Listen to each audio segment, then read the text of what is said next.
हाय अल्लाह, मेरी माँ मैनू शादी ते लैके क्यों चली गई सी। मैं अपनी अम्मा नू 1000 बार कहा सी विआह तू रोटी घट खावांगे।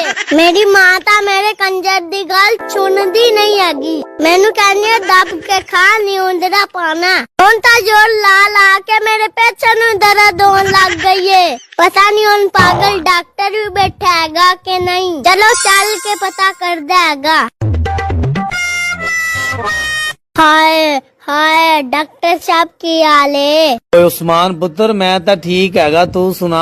डॉक्टर साहब मैनू रात दियां बड़ियां टट्टियां लगियां होइयां ने। जोर ला ला के मेरे पेट नू दर्द होन लग गई है। ओ यार तेनू कितनियां टट्टियां लगी हुई ने। डॉक्टर साहब मैनू बड़ियां टट्टियां लगियां, बड़ियां टट्टियां लगियां होई। ओ फिर भी दस तो सही कितनियां क लगी हुई ने। मैनू इतनियां ज्यादा टट्टियां लगियां होइयां ने, तुसी विच गोल गप्पा डबो के खा सकदे हो।